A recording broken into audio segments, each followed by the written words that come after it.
Episode की शुरुआत में नियान घर आती है। आजकल अपने स्टेपफादर के बारे में जानकर ही वो घर पर आती थी, क्योंकि पिछली बार उसके झूठ पकड़े जाने पर नियान फेंग से डर रही थी। अगर फिर से उसकी वजह से फेंग नाराज हुआ तो वो अपनी प्रॉपर्टी उसके नाम नहीं बल्कि शी के नाम कर देगा। हालांकि ये उनके मुताबिक अब इन सब का कोई भी फायदा नहीं है। उसे पता चला है कि डिवोर्स के बाद फेंग की एक्स वाइफ मतलब कि जियांग ने उसकी 50% प्रॉपर्टी एलिमनी में ले ली है। कंपनी की अगर बात करें तो कंपनी फेंग और जियांग दोनों की थी, इसीलिए दोनों का वहां पर इक्वल शेयर भी है। तो फेंग के पास कुछ शेयर्स के अलावा है ही क्या। जियांग पैसों में एंजॉय कर रही है और इतने सालों तक फेंग को झेलने के बाद भी उसके पास शायद कुछ भी नहीं आएगा। अगर पहले पता होता तो वो फेंग के पास वापस आती ही नहीं। ये सुनकर नियान अपने दोस्तों की कंपनी में इन्वेस्टमेंट करने की बात कहती है। युन भी उसे ये काम करने को अलाउ करती है, जिसके बाद नियान अपने दोस्तों से मिलती है। ये वही दोस्त थे जो कि चाइनीज न्यू ईयर के टाइम लिन की कंपनी की एम्प्लॉय पर अपनी जैकेट खराब करने का झूठा इल्जाम लगाकर पैसे निकलवाने की कोशिश कर रहे थे।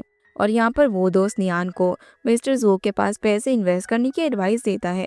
उनके हिसाब से उनके पैसे भी मिस्टर जू ने कुछ ही दिनों में 10% के रेट से इंक्रीज कर दिए थे। और इस ट्रेडिंग इन्वेस्टमेंट में पैसे डूबने का तो सवाल ही पैदा नहीं होता। 95% चांसेस है कि पैसे सक्सेसफुली डबल होंगे, क्योंकि मिस्टर जू के पास ट्रेडिंग में एक्सपीरियंस सोर्स है। वैसे नियान के पास इन्वेस्ट करने के लिए मिलियंस में पैसे तो नहीं थे, लेकिन वो 20,000 युआन इन्वेस्ट करना चाहती थी, जिस बात पर मिस्टर जू और उसके दोस्त उसकी हेल्प करने को मान जाते हैं। तब नियान उनके साथ सोजू सिटी जाकर इन्वेस्टमेंट की डॉक्यूमेंट साइन करने का डिसाइड करती है। वहीं शी प्रोडक्ट सप्लायर के साथ एक मीटिंग करती है। उसने प्रोडक्ट का एक ऐसा बजट सेटअप किया था जिससे ना तो उसका प्रोजेक्ट ओवर बजट होता और ना ही सप्लायर्स का लॉस होता।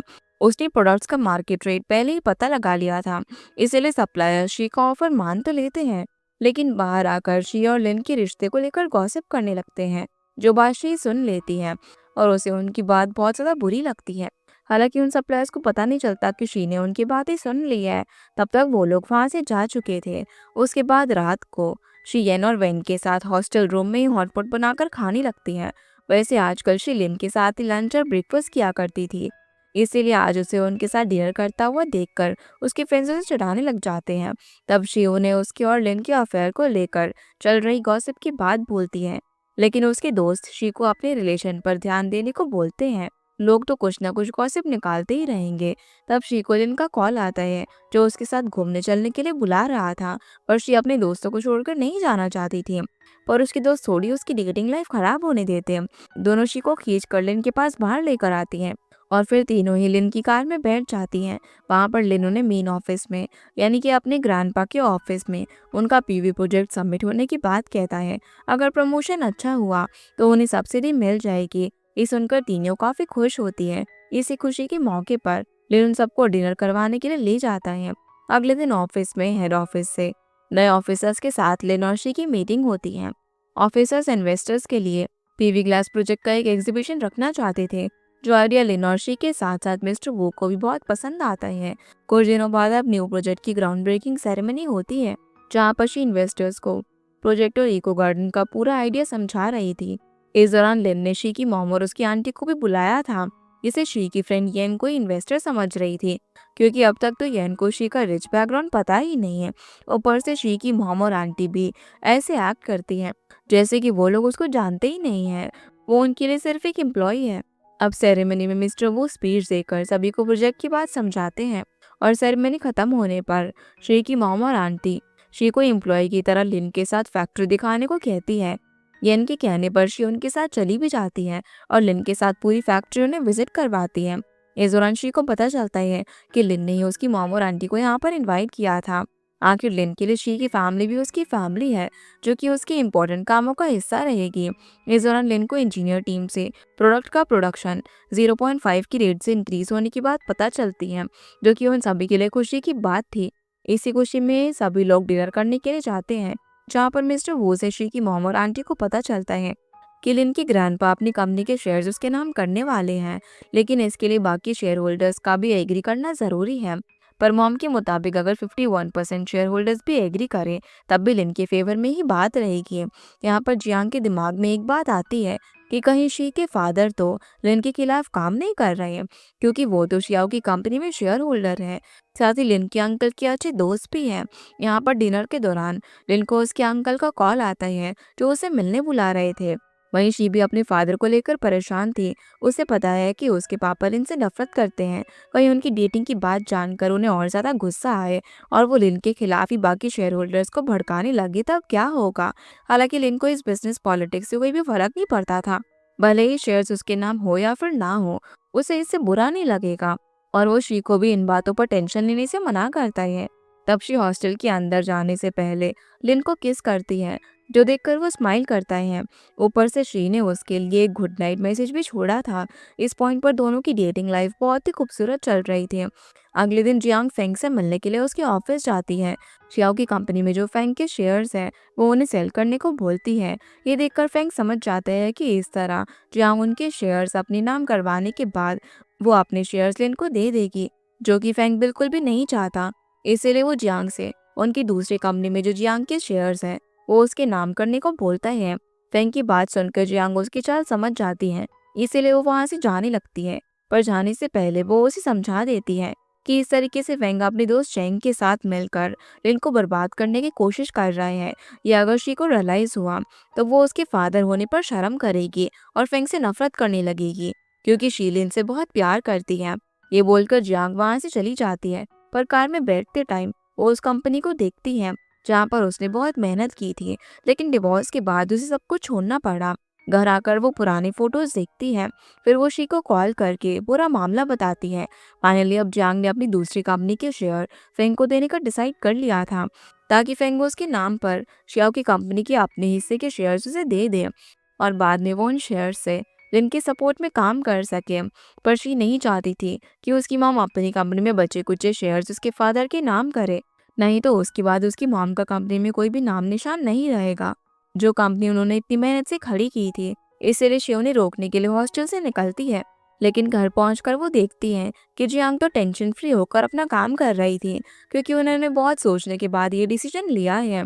सालों पहले जब उनका डिवोर्स हुआ था, तब उन्होंने अपना सारा बिजनेस का काम छोड़ दिया और अपने शेयर के प्रॉफिट से ही वो अपने दोस्तों के साथ घूमना फिरना और मजे से अपनी जिंदगी जी रही थी। पर अब उन्हें रियलाइज हुआ कि वो किस तरीके से अपनी लाइफ और अपना टैलेंट वेस्ट कर रही हैं। आज वो 50 ईयर्स की है। अगर अब उन्होंने काम करना शुरू नहीं किया तो वो कब करेंगी? एक टाइम था जब लोग उन्हें सक्सेसफुल बिजनेस वुमेन होने को लेकर एरोगेंट और सेल्फिश वाइफ का टैग दे रहे थे। यहाँ तक कि डिवोर्स की वजह भी उसका अपने हस्बैंड से ज़्यादा सक्सेसफुल होना माना गया। पर अब वो लोगों की बातों का सोचकर घर पर नहीं बैठने वाली। इसीलिए उसने डिसाइड किया था कि वो अपनी कंपनी के शेयर्स फेंग को देकर उसके बदले फेंग से लिन के ग्रैंडफादर की कंपनी के शेयर्स ले लेगी। इस तरीके से वो लिन की हेल्प के साथ साथ खुद भी फिर से सक्सेसफुल बिजनेस वुमेन बन पाएगी। अपनी मॉम की ये बात सुनकर शी फाइनली अपनी मॉम के डिसीजन पर उनको सपोर्ट करती है, क्योंकि उसके ग्रैंड पेरेंट्स के हिसाब से भी उसकी मॉम बहुत ही टैलेंटेड है। सिर्फ उसके फादर को ही उसकी मॉम का टैलेंट नजर नहीं आया। अपने एक्स इन लॉज की ये बात शी से सुनकर जियांग को बहुत ही अच्छा लगता है। भले ही फेंग ने उसे छोड़ दिया हो, लेकिन उसके इन लॉज ने उसे कभी पराया नहीं किया। अगले दिन अब लॉयर के सामने फेंग को जियांग अपने शेयर्स देती है और उसके बदले में जियांग को शियाओ की कंपनी में उसके जो शेयर्स है वो उसे दे देता है।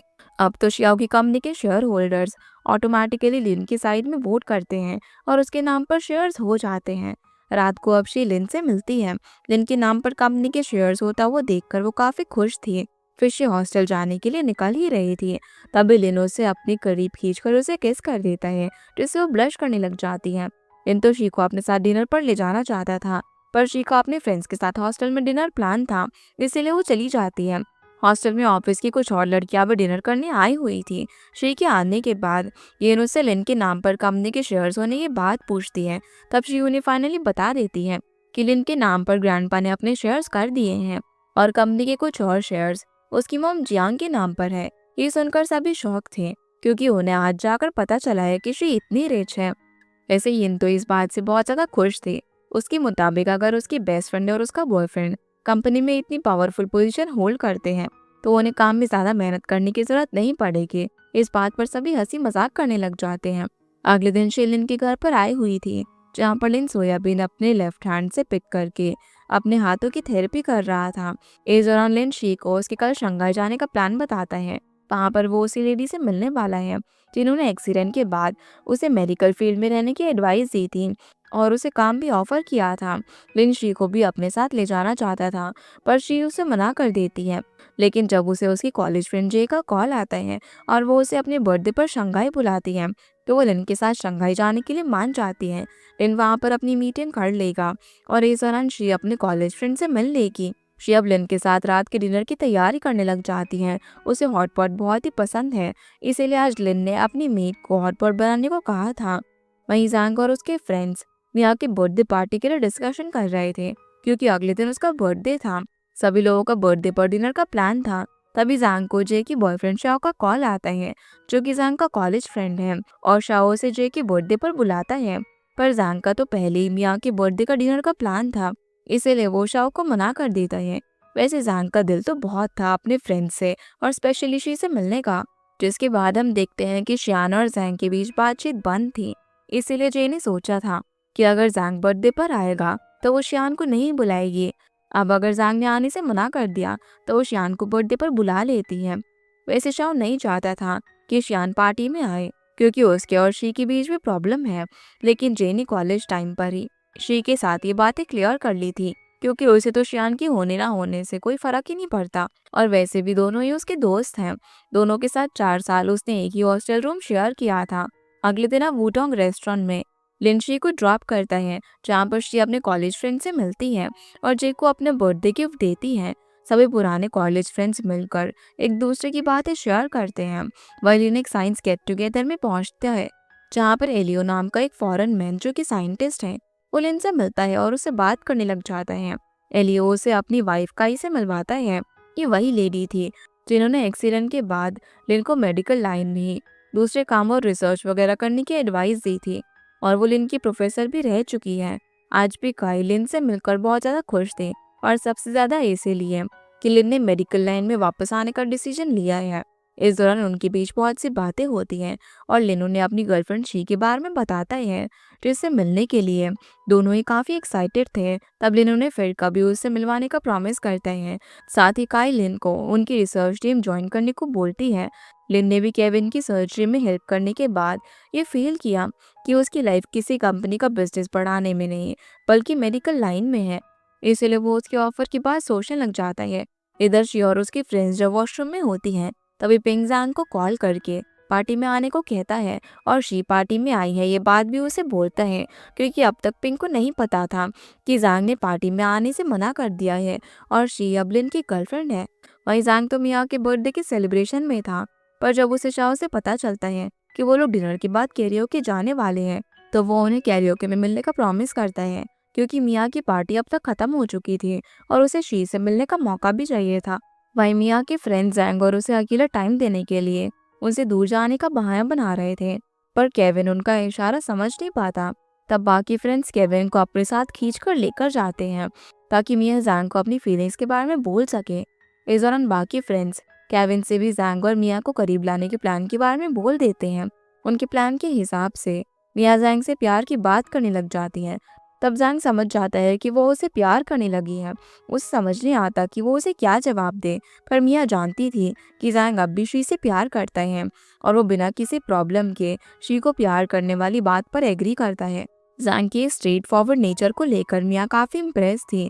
कम से कम उसने उसे झूठ तो नहीं कहा, ताकि मिया उसके प्यार को पाने के लिए वेट ना करे, क्योंकि उससे पहले जब उसे शी को लेकर उसे सवाल किया था, तब जैंग चुप था, क्योंकि तब उसे मिया की फीलिंग्स के बारे में पता नहीं था। इसीलिए अब मिया भी जैंग को एक सच बताती है कि उन्हें चंगबाई माउंटेन के उस कैफे में लिन की बात सुन ली थी। लिन और शी डेट नहीं कर रहे हैं। लिन ने सिर्फ शी को प्रपोज किया था। ये सुनकर जैंग शॉक रह जाता है। उसके दिल में अब भी थोड़ी सी उम्मीद जागती है शी को पाने की। इसलिए वो अपने फ्रेंड्स को बाय बोलकर जे की बर्थडे पार्टी में शी से मिलने के लिए जाता है। आज शी को पाने का ये आखिरी मौका वो नहीं छोड़ना चाहता था। जैंग के जाते ही मिया को बुरा तो लगता है, जैसे कि उसका प्यार किसी और का होने जा रहा हो। फिर भी वो अपने आंसू छुपाकर फ्रेंड्स के साथ मूवी देखने चली जाती है। वहीं शी अपने फ्रेंड्स के साथ कैरियोके जा रही थी। तभी जई उसे शियान भी पार्टी में आएगी ये बात बोलती है। उसे अभी भी शियान का मैसेज आया है। शी को बुरा ना लगे, इसीलिए उसने पहले उसे ये बात बता दी। साथ ही जे को लगता है कि शियान और जैंग के बीच कोई प्रॉब्लम हुई है, क्योंकि वो की शादी के बाद से ही शियान तो जैंग का नाम भी नहीं ले रही है। लेकिन शी के मुताबिक शियान उसकी भी फ्रेंड है, तो अगर वो पार्टी में आएगी तो उसे कोई फर्क नहीं पड़ता। और वैसे भी शी पास्ट को बहुत पीछे छोड़ चुकी है। अब शियान और जैंग क्या करते हैं, उसे उसमें ज़रा भी इंटरेस्ट नहीं है। इधर जैंग जितना जल्दी हो सके पार्टी में पहुंचने की कोशिश कर रहा था। उसे बार बार शी का चेहरा नजर आ रहा था। आज वो कैसे भी करके अपने पहले प्यार शी को पाना चाहता था। वहीं शी जब कैरियो के पार्टी में थी, इसी बीच उसे लिन का मैसेज आ रहा था, जिसे वो हर एक बार टेक्स्ट पर बता रही थी और दोनों एक दूसरे को काफी मिस कर रहे थे। तभी पार्टी में शियान आती है, जो कि एज यूजुअल मिलते ही अपनी लाइफ, जॉब और डिजाइनर आउटफिट्स के बारे में बड़ा चढ़ाकर बोलने लग जाती है। ऊपर से वो लिन का न्यू पीवी ग्लास प्रोजेक्ट में जो शी काम कर रही है उसको लेकर मजाक बनाने लगती है। शियान के हिसाब से वो प्रोजेक्ट एक फेलियर है, लेकिन शी यहाँ पर उसे करारा जवाब देती है। शी के हिसाब से प्रोजेक्ट का फ्यूचर कुछ भी हो, लेकिन जब तक वो इस प्रोजेक्ट का हिस्सा है उसमें वो अपना 100% देगी। उसके पेरेंट्स ने भी जीरो से अपनी कंपनी स्टार्ट की थी, तो उसे भी किसी फेलियर प्रोजेक्ट को सक्सेसफुल बनाना आता है। इन दोनों के बीच अब बिजनेस की बातों को लेकर कोल्ड वॉर चल रही थी, इसलिए उनके फ्रेंड्स बीच में आकर टॉपिक चेंज कर देते हैं। ऊपर से उसी टाइम वहां पर जैंग पहुंचता है। उसे वहां देखते ही सबसे ज्यादा ये दोनों ही शॉक थे, लेकिन जैंग की नज़र सिर्फ शी पर थी। जैंग एक बार भी शियान की तरफ नहीं देखता और न ही इस बार शियान उसके करीब आने की कोशिश करती है। जैंग अब जे को उसका बर्थडे गिफ्ट देता है और अपने फ्रेंड से थोड़ी बहुत बात करने लग जाता है। इस दौरान शी लिन के साथ मैसेज पर बात करते हुए स्माइल कर रही थी, जो देखकर जैंग जेलस फील कर रहा था। वो कैरियोके में शी की पसंद का एक सॉन्ग खुद गाने लगता है। कॉलेज टाइम में शी से उसने सुना था कि अगर कोई उसे ये सॉन्ग गाकर प्रपोज करेगा तो वो उस पर्सन का प्रपोजल एक्सेप्ट कर लेगी। जैंग को ये सॉन्ग गाता हुआ देखकर वो शॉक रह जाती है। वो समझ जाती है कि इस सॉन्ग के जरिए वो अपनी फीलिंग्स उसे बता रहा है, कहीं जैंग सभी के सामने उसे प्रपोज ना कर दे। इसी डर से वो काम का बहाना करके पार्टी से निकल जाती है। जैंग उसके पीछे जाता है उसे बात करने के लिए। वहां पर जैंग शी को अपनी फीलिंग्स बताता है। उसे पता है कि लिन और शी डेट नहीं कर रहे हैं, तो अब जब उसने शी का फेवरेट सॉन्ग गाकर उसे अपनी फीलिंग्स बताई है, तो शी उसे इग्नोर क्यों कर रही है। तब शी उसे डायरेक्टली बोल देती है कि इस पॉइंट पर वो लिन के साथ रिलेशनशिप में है। ये सुनकर जैंग का दिल टूट जाता है। पर अगर शी को लिन से ही प्यार करना था, तो उसने कॉलेज के लास्ट दिन उसे क्यों कहा था कि उसे उसका सच्चा प्यार मिल जाए, क्योंकि उसका सच्चा प्यार तो हमेशा वही थी। पर शी के हिसाब से अब इन बातों का क्या मतलब, जैंग को वो कभी भी प्रपोज नहीं करती। अगर शियान उसे जैंग को लेकर अपनी फीलिंग्स बता देती तो, लेकिन शियान ने उसे कहा कि वो उसकी सिर्फ दोस्त है। दोनों एक दूसरे को इतना अच्छे तरीके से नहीं जानते, क्योंकि शियान को उसे सिर्फ बदनाम करने का मौका चाहिए था, जो कि उसने अच्छे से यूज भी किया। ऊपर से जैंग के प्रपोज करने के बाद उसने माफी मांगकर जैंग को मैसेज किया था, जिसका जवाब जैंग ने उसे आज तक नहीं दिया। भला उसने ऐसा क्यों किया, ये बोलकर शी वहां से जाने लग जाती है। जैंग उसके साथ लिफ्ट में आना चाहता था, लेकिन शी उसे अपने साथ लिफ्ट में नहीं आने देती। हालांकि जैंग स्टेयर से भागते हुए उसे बाहर कार के पास रोक ही लेता है, क्योंकि आज उसके पास ये आखिरी मौका था शी से अपनी बातें क्लियर करने का। वो शी को रोककर अपनी बातें एक्सप्लेन करने लग जाते हैं कि किस तरीके से वो उसे प्रपोज करने के लिए कॉलेज खत्म होने के बाद उसके अंकल के घर गया था, लेकिन वहां उसे पता चला कि वो तो अब्रॉड जा चुकी है स्टडी करने के लिए। इसीलिए उसने उसके लिए वेट करने का डिसाइड किया, जबकि वो तो सिर्फ 2 महीने के लिए अब्रॉड गई थी। ऊपर से शियान ने भी उसे अंधेरे में रखा कि वो अब्रॉड में ही है। कॉलेज में उसने शी का प्रपोजल एक्सेप्ट नहीं किया था, क्योंकि एक तो उसकी फाइनेंशियल कंडीशन अच्छी नहीं थी और शी बहुत ही रिच फैमिली से है। ऊपर से वो चाहता था कि शी अपनी स्टडी पर ध्यान दे और वो भी अच्छे से ग्रेजुएट होकर एक अच्छी जॉब ले, ताकि फ्यूचर में वो उसे एक कंफर्टेबल लाइफ दे सके। उसने कभी शियान से प्यार किया ही नहीं था और ना ही वो उसे शादी करने का प्लान कर रहा था। उसका पहला प्यार वही थी। उसने शी को पाने के बहुत से मौके खो दिए, पर अब नहीं। वो खुलकर सभी को बोल सकता है कि उसने हमेशा शी को प्यार किया है, पर शी इस बारे में कोई बात सुनना नहीं चाहती थी, क्योंकि कॉलेज के टाइम में उसने उसकी वजह से बहुत कुछ फेस किया है। लोग उसे दूसरे को बॉयफ्रेंड चुराने वाली लड़की बोलते थे। अगर जैंग उसे प्यार करता था तब वो कहाँ था, तब उसने उसका स्टैंड क्यों नहीं लिया। लेकिन अब उसका बॉयफ्रेंड लिन है, जो कि हर कदम पर उसके साथ रहता है, जिसने उसे पाने के लिए बहुत सालों तक वेट किया। यहाँ पर उनकी ये बातें उनके पीछे खड़े हुए फ्रेंड सुन लेते हैं।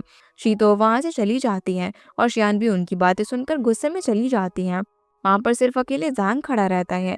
आज उसने शी को पाने की सभी उम्मीदें खो दी थी। आज उसे कॉलेज के उस पल का रिग्रेट हो रहा था जब उसे शी ने प्रपोज किया था। काश उस दिन उसने उसका प्रपोजल एक्सेप्ट किया होता तो आज उनकी कहानी कुछ और होती। वहीं शी एक जगह पर बैठकर यही सब सोच रही थी और लिन का वेट कर रही थी। कुछ देर बाद वो उसे पिकअप करने आता है जहाँ पर वो उसे हक कर लेती है। तब लिन शी को थोड़ी देर हक करके उसे अपने प्रोफेसर और उसके हस्बैंड से मिलवाता है। उन्हें देखकर शी थोड़ी सी एम्बैरेस होती है क्योंकि उसने तो लिन को ऐसे हक करने से पहले उन्हें देखा ही नहीं था। उनके बीच अब थोड़ी बहुत बातें होती है और वापस आते टाइम लिन शी को काई की रिसर्च टीम ज्वाइन करने की बात कहता है, पर पहले वो अपना पीवी ग्लास प्रोजेक्ट कंप्लीट करेगा। ये सुनकर शी काफी खुश होती है कि कम से कम लिन की खुशी जिस प्रोफेशन में है वो अब उस प्रोफेशन में ही रहेगा। अगले दिन ऑफिस में येन शी से लिन को लेकर डिनर पर चलने की जिद कर रही थी, पर शी उसे डांट कर काम पर ध्यान देने को बोलती है, जो देखकर येन शौक रह जाती है क्योंकि काम के बीच में भी तो वो दोनों एक दूसरे से प्यार वाली बात करते रहते हैं। तभी शी को उसकी आंटी का कॉल आता है जो कि पीवी ग्लास प्रोजेक्ट में इन्वेस्ट करना चाहती थी। ये सुनकर शी काफी खुश होती है और इसी के साथ हमारा ये एपिसोड यहीं पर खत्म हो जाता है। तो गाइस ये थी आज की वीडियो एंड आई होप आप लोग को ये वीडियो पसंद आई होगी। तो इस वीडियो को लाइक कर चैनल को सब्सक्राइब जरूर कीजिएगा। आपसे फिर मिलते हैं इस ड्रामा के अगले एपिसोड में, तब तक के लिए गुड बाय।